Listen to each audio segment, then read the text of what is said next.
misure del nuovo DPCM, coprifuoco alle 22, centri commerciali chiusi il fine settimana e 3 zone di rischio per le regioni, ma al momento il Veneto non conosce ancora la fascia nella quale si trova. Tamponi, chiusa la partita con i medici di base e i pediatri, si apre quella con i veterinari. C'è bisogno dell'aiuto di tutti in questa fase, dice Zaia. Il sistema ospedaliero è sotto stress. Dopo le parole del presidente Zaia, dal presidente dell'ordine dei veterinari di Treviso arriva la piena disponibilità, ma avverte c'è il rischio di abuso di professione. Tra i medici di base c'è chi ha iniziato ad eseguire i tamponi in studio ancora prima che fosse previsto un compenso, come Enrico Peterle, che già da 3 settimane li effettua nel suo ambulatorio di Noale. Con i numeri dei contagi in aumento, sempre più complicata l'attività di contact tracing a Belluno. Per supportare la centrale operativa dell'ULSS 1 arriva una task force di giovani medici. Tragico incidente sul lavoro a Marcone, un operaio ha perso la vita schiacciato da una portaforno, la vittima aveva 49 anni. Il DPCM in vigore da domani prevede la chiusura di mostre e musei, uno stop che segue quello della scorsa primavera, un anno che definire orribile e dir poco, il commento del critico d'arte Marco Goldin.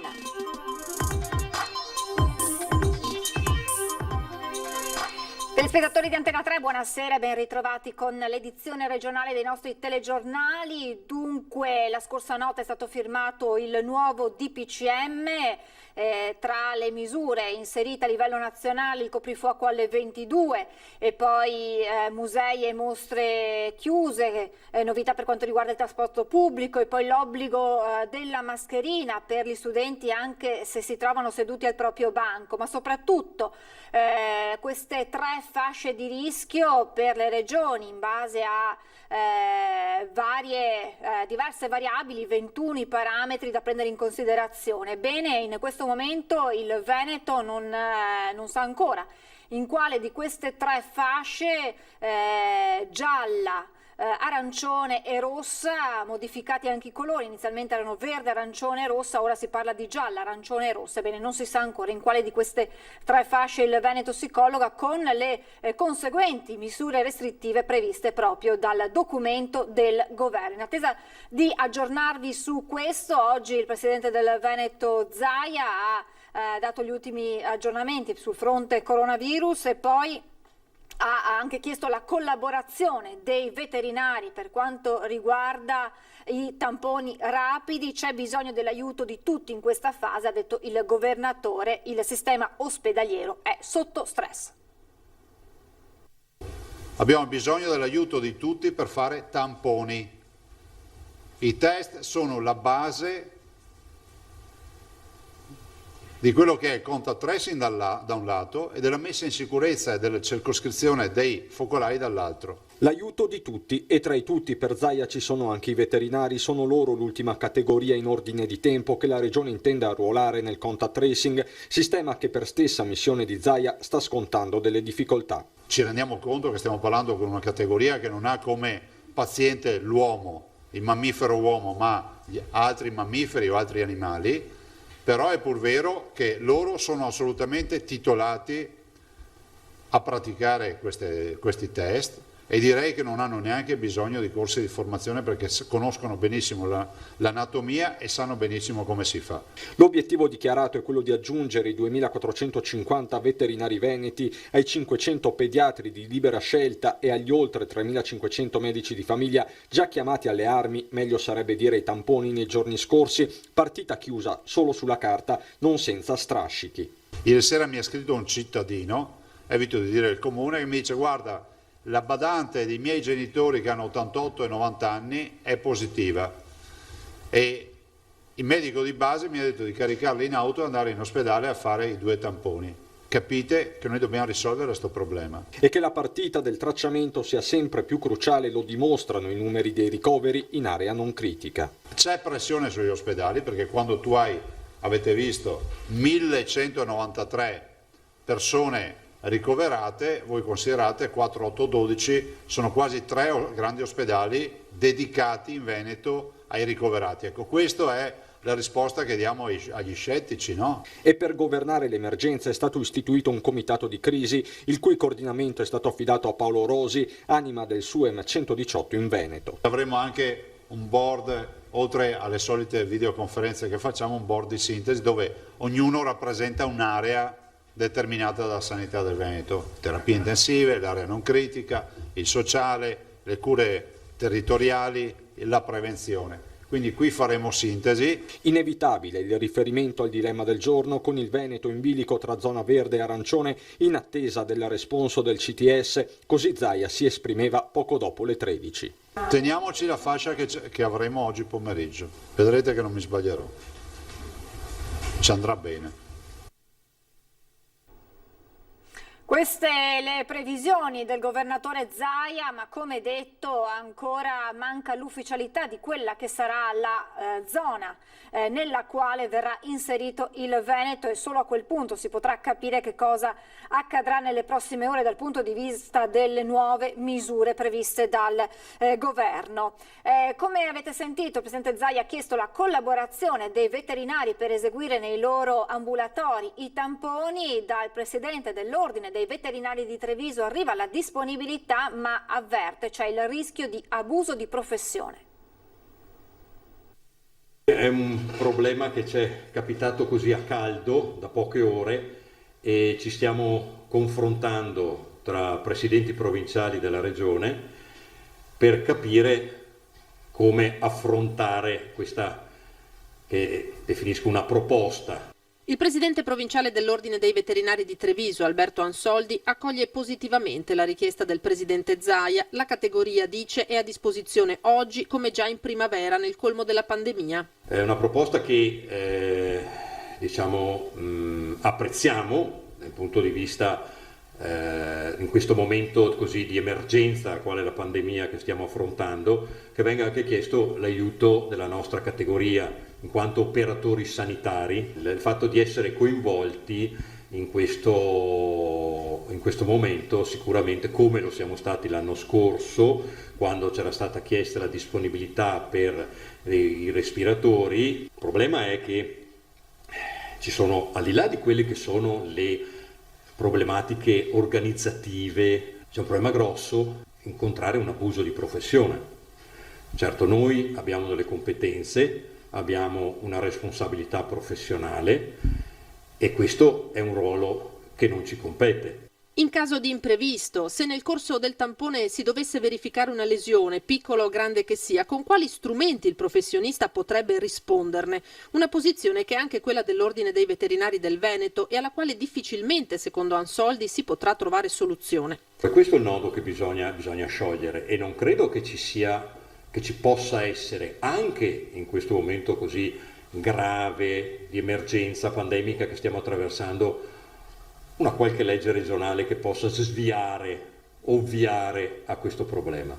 La questione sarà sviscerata nel corso del confronto che ci dovrà essere tra Regione, Ordine dei Veterinari e sindacati. Poi ripeto, la nostra disponibilità all'aiuto assolutamente è sincero e sicuramente non è da mettere in dubbio.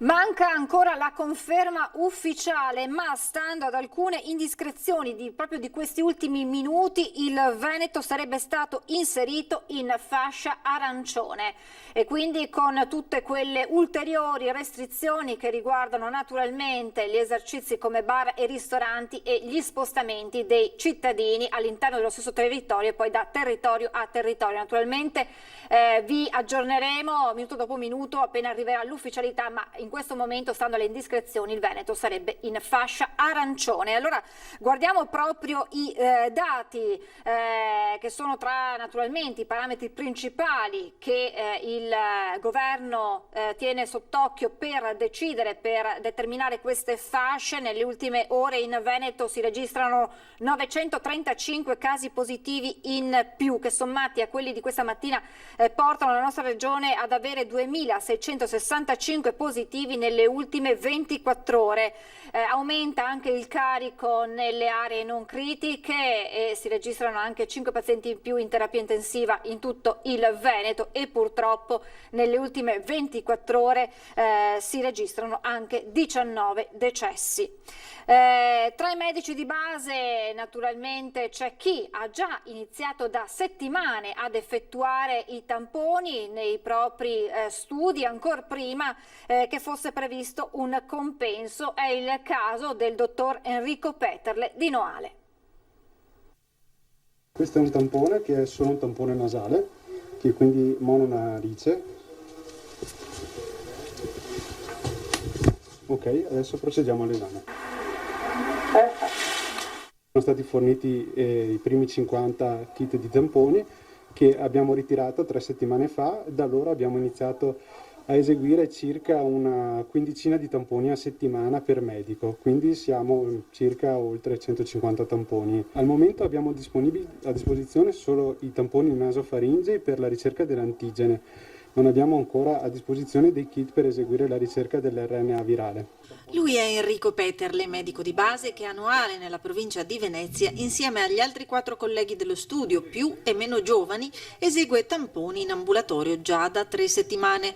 Dal momento in cui ha sentito la chiamata, prima ancora che si parlasse di un compenso aggiuntivo per questo tipo di prestazione, chiamata a rispondere ad un'esigenza crescente sul territorio. Penso che eseguire i tamponi sia comunque una cosa che viene fatta al di là del problema della retribuzione. La retribuzione serve a coprire chiaramente dei costi che ci sono nella sanificazione, ma soprattutto penseremo di utilizzarla per avere maggiore personale. Abbiamo bisogno di più personale, di un potenziamento dell'offerta ai nostri cittadini che hanno bisogno di noi in questo momento. Organizzazione complessa delle entrate con l'ausilio di prenotazioni telematiche per permettere di svolgere il tutto in sicurezza. Al momento con la nostra organizzazione, con i nostri spazi, i nostri tempi, perché noi qui abbiamo in corso una campagna vaccinale, abbiamo in corso tutta una serie di attività ordinarie, quindi continuiamo a seguire i pazienti sia qui che a domicilio e pertanto diciamo che se i volumi dovessero aumentare nelle prossime settimane forse gli spazi non saranno così più adeguati, ma al momento riusciamo ancora a organizzarci. Infine una raccomandazione ai pazienti. Abbiamo avuto invece un problema di una gran parte dell'utenza che ha accolto l'obbligo di fare il tampone come un diritto ad eseguire il tampone senza l'appropriatezza clinica. Ricordiamo che è sempre il medico che decide di fare o non fare il tampone. Intanto non si placa la polemica con i medici di base proprio per la questione dei tamponi da effettuare negli ambulatori dei dottori di famiglia. Stavolta ad attaccare l'accordo raggiunto una dottoressa di Verona contagiata dal Covid da una sua paziente e che ha trascorso 7 mesi in ospedale prima di sconfiggere il virus. La dottoressa ha parlato di un'ordinanza che interpreta, riferendosi a quella della Regione Veneto, che interpreta punitivamente un già inconsistente e inadeguato accordo nazionale. E poi la stessa dottoressa ha attaccato proprio il presidente del Veneto dicendo: per fare un tampone basta fare un mini corso, non è necessario un medico, va da lei, riferendosi a Zaia e alla sua giunta, a farli. Parole alle quali ha risposto proprio un componente della giunta Zaia, l'assessore Roberto Marcato, ospite ieri sera a Ring. Questo medico, se vuole fare politica, fa come il sottoscritto, si candida, prende i voti dei veneti e poi fa l'assessore regionale, comunale, provinciale, fa il ministro, qui bisogna imparare una cosa, il virologo deve fare il virologo, il medico faccia il medico, io sono stato eletto dai veneti per fare il consigliere regionale e poi l'assessore. Non interferisco nel lavoro dei medici e lo ricordo sempre, i latini dicevano sutor ne ultra crepidam, calzolaio non oltre la scarpa. Qua se ognuno facesse il proprio lavoro sarebbe un paese migliore per tutti. E adesso la situazione nelle case di riposo, una situazione diversa rispetto a quella della primavera, con la notizia positiva che in questo momento la residenza di Merlara è Covid free. Residenza che, lo ricorderete, è stata colpita duramente durante il periodo di marzo e aprile. All'Alta Vita Ira di Padova stanno pensando a nuovi modi per mettere in contatto ospiti e familiari. 620 ospiti, attualmente i positivi sono 8, quasi tutti asintomatici, 9 invece positivi tra gli operatori. È la situazione complessiva delle 5 sedi di Altavita IRA, il più grande istituto per anziani della provincia di Padova, con le sue 5 strutture. Mascherine e guanti non sono un problema, la FFP2 le fornisce la regione. Per le chirurgiche l'istituto ha scorte per 6 mesi. La vera emergenza sono gli infermieri. Sì, e questo è il dramma di tutte le strutture. Non ci sono infermieri e in questo momento ne abbiamo un grande bisogno, soprattutto perché dobbiamo svolgere noi le attività di screening, sia rivolte al nostro personale, sia quelle rivolte ai nostri assistiti. E questo impegna moltissimo perché, per esempio, presso il centro servizi di via Beato Pellegrino, abbiamo che tutte le mattine e il primo pomeriggio un infermiere o un medico dedicato per svolgere questa attività. I tamponi agli operatori vengono fatti ogni giorno, ogni 20 giorni agli ospiti. Un confronto continuo anche con l'ULSS 6 che riunisce il tavolo dei coordinatori ogni 2-3 settimane. Dal 17 ottobre anche questo istituto ha bloccato le visite di parenti e familiari. Stiamo organizzando in modo tale da poter effettuare 2 videochiamate alla settimana e spero anche entro 10 giorni di poter organizzare qualche videochiamata attraverso le vetrate. Insomma, un modo per vedere l'anziano tutto intero, fondamentale soprattutto per chi è affetto da demenza e fatica a comunicare con un video. Una relazione difficile che comunque è stata apprezzata dall'80% dei familiari che hanno risposto a un sondaggio realizzato dall'istituto. Un pensiero agli anziani, un pensiero per chi a casa soffre la lontananza. Si chiama MedFast, la nuova task force all'interno del Dipartimento di Prevenzione dell'ULSS 1 Dolomiti, creato per supportare la centrale operativa nell'attività di contact tracing. Chiamare la persona positiva, metterla in isolamento, emettere il certificato se necessario e fare un'intervista molto accurata per risalire ai contatti stretti, telefonare a questi ultimi per un'eventuale programmazione del tampone nell'arco temporale più idoneo. È l'elenco delle attività svolte da inizio pandemia dal personale della centrale operativa di contact tracing attiva al San Martino di Belluno, che nelle scorse settimane ha rischiato di andare in sofferenza in concomitanza con l'arrivo della seconda ondata della pandemia e che in questi giorni è stata affiancata da un gruppo di giovani medici neolaureati. Una task force che abbiamo chiamato MedFast, Med Giovani Medici, tutti medici in attesa di entrare nella scuola di specializzazione, laureati da poco, giovani assunti con un contratto libero professionale proprio emergenziale Covid, creando una stanza, una piccola centrale operativa nella quale questi giovani colleghi effettuano entro 24 ore, al più tardi un giorno e mezzo, 2, una telefonata a tutti i positivi. Un'intuizione felice che agevola la fatica, impegnata e consapevole in un momento di difficoltà del territorio, della regione, del paese, che fa guadagnare tempo prezioso per il tracciamento dei contatti stretti e garantisce in tempo reale l'apertura della pratica di quarantena. C'è questo grande impegno sul tracciamento fatto per necessità di 2 fasi, di regola la telefonata di presa in carico cosiddetta e unica, ma per essere incisivi e rapidi abbiamo attivato questo MedFast veloce per poi fare una telefonata più, chiamiamola, tranquilla e analitica per andare ad individuare i contatti stretti. Siamo in una fase molto seria, dice il dottor Cinquetti, ma c'è anche consapevolezza diffusa a tutti i livelli. Adesso è la fase dei provvedimenti formali. I provvedimenti formali hanno una doppia finalità. Una finalità intrinseca, cioè fare in modo che le persone non escano la sera, eccetera, eccetera, e una finalità pedagogica. Dire ai cittadini la fase è seria, è necessario sì l'impegno delle istituzioni, ma è necessario l'impegno di ogni singolo cittadino. Tra coprifuoco, lezioni online, Italia divisa in 3 zone e diversi colori, il nuovo decreto del Presidente del Consiglio crea molta confusione e incertezza tra i cittadini. Il coprifuoco ovviamente viene a colpire ancora di più a quelli che siamo in uno dei settori più colpiti. No, io sono imprenditore della ristorazione e ogni giorno è una lotta a sopravvivere, a vedere come fare, come gestire, dipendente. Credo che chiudere le attività commerciali sia deleterio per il paese proprio. Quindi secondo lei bisognava chiudere la scuola invece? No, bisognava attrezzarsi molto prima, ancora prima dell'estate, per salvaguardare la scuola e i trasporti e tutto il resto. Bisogna fare un lavoro a monte che non è mai stato fatto.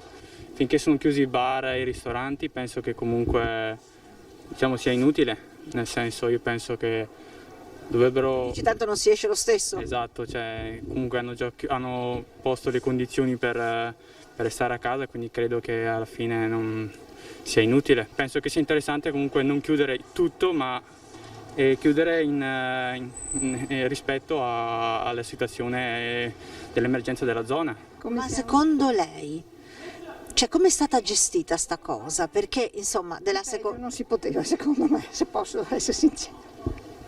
Sì. Diceva che secondo lei insomma, magari si poteva gestire prima, Sicuramente, perché il tempo c'era, sapevano che l'ondata doveva arrivare. Come si fa a accettare questo? Questo demoralizza solo.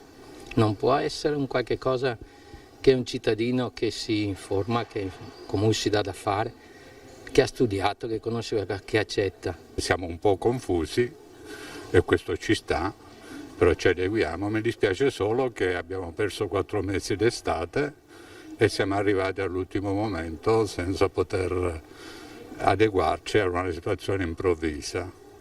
Questa è una critica che voglio fare al governo. Aveva un po' di mesi per adeguarsi. Intanto si apprende che scatteranno da venerdì, quindi non da domani, le misure più restrittive nelle aree rosse ed arancioni, e quanto si apprende da fonti del Ministero della Salute. Come detto, indiscrezioni collocherebbero il Veneto in questo momento in area arancione, ma si parla sempre di indiscrezioni. Siamo alla cronaca con una tragedia sul lavoro accaduta a Marcon. Erano circa le 12 quando un 49enne nato a Venezia ma residente a Marghera ha perso la vita sul posto di lavoro. Stava effettuando un intervento di manutenzione, ma per cause ancora al vaglio dei tecnici dello Spisal intervenuti sul posto è rimasto schiacciato da un manufatto di ferro all'interno della fonderia Flag SRL di via Mattei a Marcon. Sul posto è intervenuta tempestivamente l'ambulanza, ma i tentativi di salvare il 49enne si sono rivelati vani. Poco dopo sono giunti in supporto alle operazioni anche i vigili del fuoco, insieme ai tecnici dello Spisal e ai carabinieri, che hanno eseguito un sopralluogo per cercare di ricostruire la dinamica dell'incidente. Il 49enne era un operaio di fonderia esperto, tornato alla Flag di Marcon meno di un anno fa dopo aver provato un'esperienza lavorativa differente. Una disgrazia, scrivono i sindacati, che avviene a qualche mese dalla morte di un altro lavoratore della DR Costruzioni di Maerne e alla vigilia dello sciopero per il rinnovo del contratto nazionale. Per questo FIM, FIOM e Wilm di Venezia proclamano altre 4 ore di sciopero per la giornata di giovedì. Il DPCM, come detto, prevede la chiusura di mostre e musei, un anno che definire orribile è dir poco. Commenta così Marco Goldin: i risvolti dell'emergenza sanitaria, inestimabile la perdita per la chiusura di mostre e musei. Lo stop di mese della mostra di Van Gogh avrà pesanti ripercussioni che si sommano alle perdite subite a marzo per la chiusura anticipata della mostra su Giacometti a Verona. Con questa notizia termina questa edizione dei nostri telegiornali. Vi lascio le previsioni del tempo. Grazie per averci seguito e buona serata.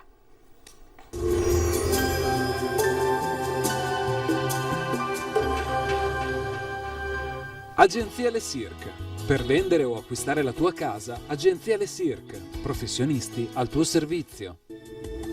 Bentrovati al meteo. La fase autunnale che stiamo vivendo è caratterizzata dalla presenza di un robusto campo di alta pressione che favorisce un tempo stabile ma molte nebbie al nord-est. Vediamo la situazione nel dettaglio. Sul Veneto la grafica di giovedì 5 novembre ci mostra un cielo disturbato purtroppo dalla presenza di foschie o nubi basse che gravano nei bassi strati dell'atmosfera, rendendo la giornata per lo più grigia. Non si escludono al pomeriggio degli spazi soleggiati. Temperature sopra la media stagionale, minime fino a 10 gradi, valori massimi compresi invece tra i 16 e i 18 gradi all'incirca. Ci spostiamo ora sul Friuli Venezia Giulia, dove avremo locali riduzioni della visibilità, sui monti invece alternanza di nuvole e rasserenamenti. Temperature minime tra 9 e 11 gradi, massime sui 17 e 18 gradi. Infine uno sguardo alla situazione del Trentino Alto Adige. La situazione però sarà diversa perché qui avremo un ampio soleggiamento ovunque con il cielo che si presenterà al massimo poco nuvoloso. Temperature minime sui 7 gradi, massime sui 17 all'incirca. Dal meteo di Antenna 3 per ora è tutto, grazie per l'attenzione e arrivederci al prossimo aggiornamento.